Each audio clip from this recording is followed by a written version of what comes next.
Estamos em contato agora com Carlos Langoni, economista, ex-presidente do Banco Central. Doutor Langoni, bom dia. Bom dia, Denise. Bom dia a todos os ouvintes. Antes de mais nada, desejo a todos com sucesso e felicidade, renovadas esperanças nesse desafiante ano de 2019. E ano que começa com um novo presidente, nova equipe de governo, nova equipe na área econômica. Agora, eu gostaria de começar falando sobre o saldo que fica da gestão Temer, porque foi um governo muito criticado, muito questionado, principalmente por delações, denúncias que o envolveram. Isso acabou tendo uma interferência grande na economia, mas foi um governo que conseguiu avançar talvez mais do que se imaginava, porque era um governo de transição que assumiu pós o impeachment. Agora nós temos uma eleição que de fato escolheu um presidente, né? Jair Bolsonaro assume, tendo esse respaldo popular. Mas como é que fica essa herança na área econômica e como lidar com as dificuldades a partir de agora? Denise, de um lado, o trabalho do Temer e da sua equipe, liderada pelo Meirelles e também o Willian no Banco Central, foi, de certa forma, surpreendentemente positivo.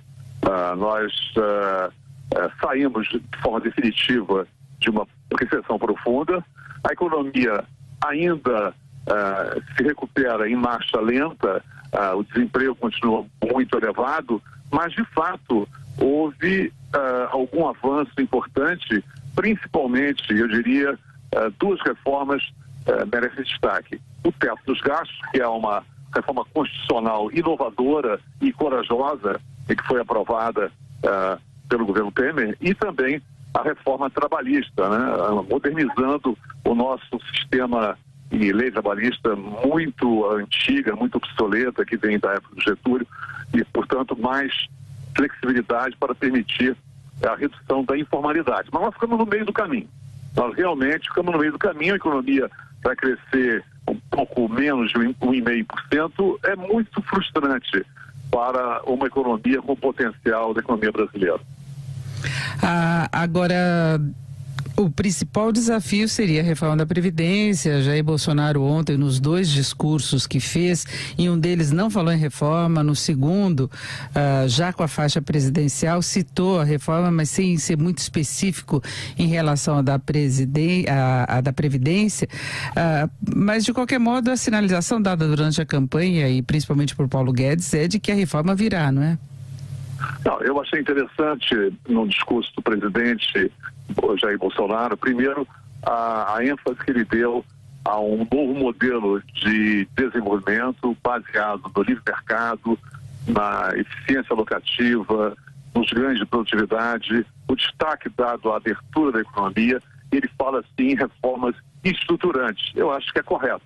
Na partida de uma longa jornada, são 4 anos de governo, é interessante mencionar que vão haver várias reformas. É lógico que a reforma mais importante, a mãe de todas as reformas, pré-condição para nós recuperarmos a confiança e um novo estágio de crescimento sustentado, é a reforma da Previdência.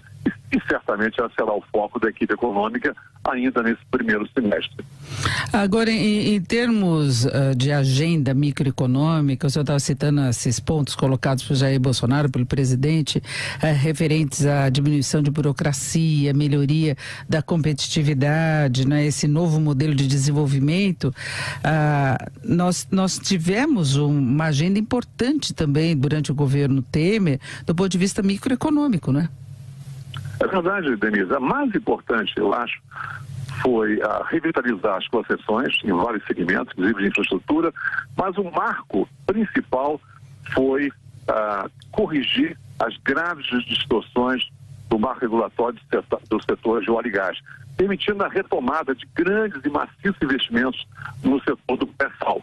Então, eu acho que esse é um exemplo do que pode acontecer em outros segmentos. Nós estamos falando aqui de saneamento, nós estamos falando aqui de gás natural, que pode haver uma redução do custo da energia para o setor produtivo de forma expressiva. Quer dizer, há um campo grande, nem sempre são reformas que exigem mudanças constitucionais, mas apenas mudanças administrativas e muitas vezes decreto-leis ou que podem ser aprovados na maioria simples do Congresso. Ou seja, há sim um espaço grande, lembrando-se que o Brasil é tão mal colocado no Doing Business, aquele índice classifica os países com facilidade de fazer negócios, que não é difícil dar um salto nesse ranking que é tão importante para atrair investimentos, principalmente investimentos externos.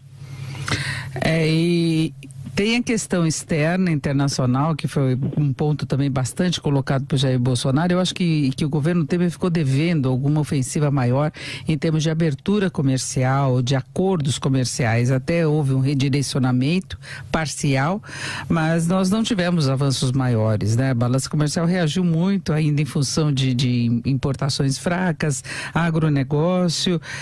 Por aí, como é que fica a sua expectativa, né? Parece ter uma reorientação de fato, não é?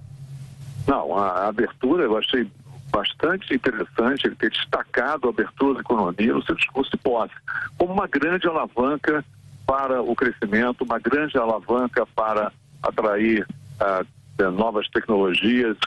A inovação tecnológica deverá ser o foco do crescimento brasileiro dos próximos anos, um crescimento baseado no conhecimento, na inovação e não apenas no crescimento extensivo, né?